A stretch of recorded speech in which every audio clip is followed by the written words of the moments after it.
रामनगर कांग्रेस कार्यालय पर कब्जे का बवाल, यूपी से आए 25 संदिग्धों की एंट्री, एक अपराधी भी निकला शामिल। रामनगर, नैनीताल जिले के रामनगर में कांग्रेस कार्यालय पर कथित कब्जे को लेकर सोमवार सुबह से शुरू हुआ विवाद मंगलवार सुबह तक तूल पकड़ता गया। लगभग 24 घंटे तक चले इस हाई वोल्टेज ड्रामे ने अब उत्तराखंड की सियासत को गरमा दिया है। पूरा मामला तब शुरू हुआ जब सोमवार सुबह कांग्रेस कार्यकर्ताओं को जानकारी मिली कि रामनगर रानीखेत रोड पर स्थित उनके पार्टी कार्यालय पर कुछ बाहरी लोगों ने कब्जा कर लिया है। मौके पर पहुंचे कार्यकर्ताओं ने पाया कि कार्यालय का ताला टूटा हुआ है और अंदर कुछ संदिग्ध लोग मौजूद हैं। इसके बाद कांग्रेस ने मोर्चा खोलते हुए कार्यालय के बाहर धरना शुरू कर दिया। लगातार दबाव और धरने के चलते पुलिस देर रात सक्रिय हुई और मंगलवार सुबह करीब 3 बजे जब कार्यालय का दरवाजा खोला गया तो अंदर मौजूद 25 लोगों में से 24 पुरुष और एक महिला पाई गई। पुलिस जांच में सामने आया कि ये सभी उत्तर प्रदेश के रामपुर जिले से हैं, जबकि पहले दूसरे पक्ष द्वारा दावा किया गया था कि ये लोग स्थानीय हैं और एक निजी रिजॉर्ट में काम करते हैं। वहीं पुलिस ने लगातार कांग्रेस जन के दबाव के बाद सुबह 3 बजे कांग्रेस कार्यालय खोलकर सभी का सत्यापन किया और पाया कि इनमें से एक व्यक्ति के खिलाफ गंभीर आपराधिक मुकदमे दर्ज है। उस शख्स पर कानूनी कार्रवाई शुरू की जा रही है। वहीं बाकी लोगों की पृष्ठभूमि की जांच रामपुर पुलिस से भी करवाई जा रही है। दूसरी ओर कब्जे के आरोपों में घिरे भवन स्वामी नीरज अग्रवाल ने देर रात एक प्रेस कॉन्फ्रेंस कर सफाई दी कि कांग्रेस कार्यालय पर उनके ही लोग मौजूद थे, जो उनके रिजॉर्ट में कर्मचारी हैं और रामनगर के ही निवासी हैं। लेकिन पुलिस जांच में ये दावा झूठा निकला, जिससे मामले ने और ज्यादा गंभीर मोड़ ले लिया। मामले ने तब और उग्र रूप ले लिया जब पुलिस और कांग्रेस कार्यकर्ताओं के बीच रात को झड़प हुई। स्थिति को नियंत्रित करने के लिए पुलिस ने बल प्रयोग किया, जिसमें कई कांग्रेस कार्यकर्ता गंभीर रूप से घायल हो गए। कांग्रेस ने इस पूरे घटनाक्रम को लोकतंत्र पर सीधा हमला करार दिया है। नेता प्रतिपक्ष यशपाल आर्य, प्रदेश अध्यक्ष करण माहरा, उप नेता प्रतिपक्ष भुवन चंद्र कापड़ी, हल्द्वानी विधायक सुमित हृदेश, जसपुर विधायक आदेश चौहान और मंगलौर विधायक काजी निजामुद्दीन सहित कई बड़े नेता सोमवार को ही रामनगर पहुंच गए थे। सभी ने सरकार और प्रशासन पर सत्ता के दबाव में काम करने के आरोप लगाए और रात भर धरने पर डटे रहे।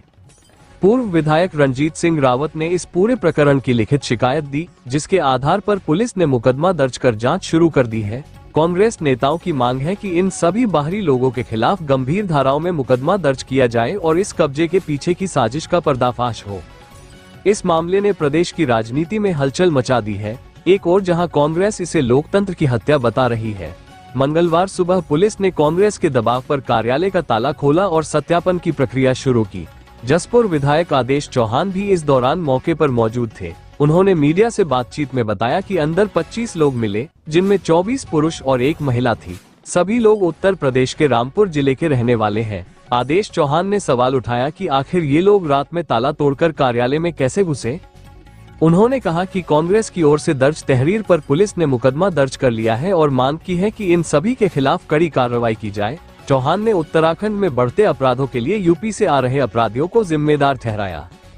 वहीं एसपी सिटी प्रकाश चंद्र ने बताया कि कांग्रेस पदाधिकारी की शिकायत पर एफआईआर दर्ज कर ली गई है। पुलिस ने 25 लोगों का सत्यापन किया, जिसमें एक व्यक्ति पर आपराधिक मुकदमे दर्ज पाए गए हैं। उन्होंने कहा कि नियम अनुसार कार्रवाई की जा रही है। दूसरी ओर नीरज अग्रवाल का दावा था कि अंदर मौजूद लोग उनके रिजॉर्ट में कार्यरत कर्मचारी हैं, लेकिन जांच में वे सभी यूपी के निकले। वहीं भाजपा खेमे से अब तक कोई आधिकारिक प्रतिक्रिया नहीं आई है। कांग्रेस का कहना है कि यह मामला सिर्फ जमीन विवाद तक सीमित नहीं है, बल्कि यह पूरी तरह से राजनीतिक प्रायोजित साजिश है, जिसका मकसद विपक्ष को कमजोर करना है।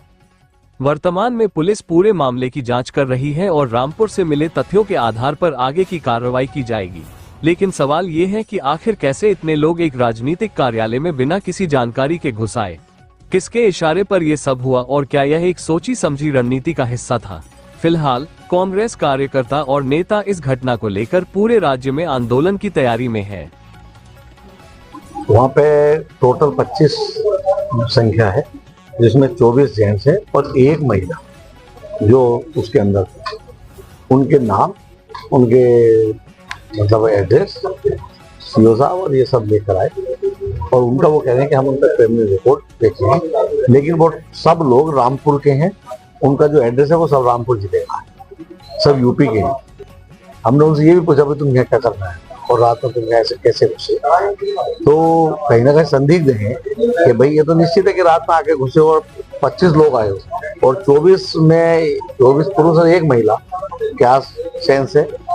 और हमने एक तहरीर दी थी इनको लगभग 2:30 बजे दिन में, उसकी हमने चेक इनसे ले लिए, जो ये हमारे हाथ में है।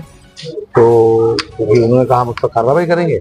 और जो उन 25 लोग वहाँ हैं जिन्होंने रंजीत भाई को धमकी दी और गाली गलौज की, और उन 25 के खिलाफ कार्रवाई ये हमने मांगी।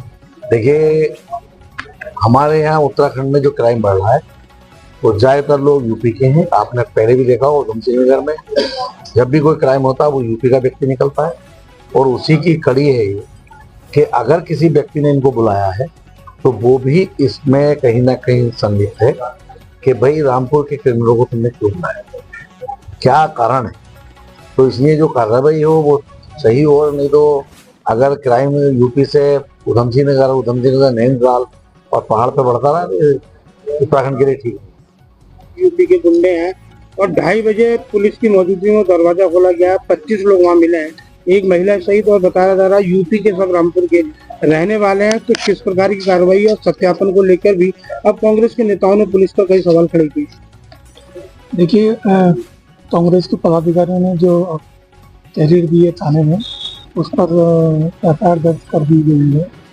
और उनका आरोप यह था कि इसको ताला तोड़कर इस पर कब्जा किया गया अवैध रूप से, उस पर उचित धाराओं में एफआईआर दर्ज कर दी गई है। दूसरा उनका ये था कि ये जो लोग अंदर अनाधिकृत रूप से घुसे हैं इनका सत्यापन किया गया। 25 लोगों का पुलिस ने सत्यापन किया है, जिनमें एक के खिलाफ आपराधिक रिकॉर्ड मिला है, उस पर पुलिस कार्रवाई करेगी। देखिए, पुलिस ने अभी तहरीर ले ली है। फिलहाल जो उनकी तरफ से तहरीर आई है उसका एफआईआर, दूसरी तहरीर का इनकार जहाँ बुलाया था, ऐसा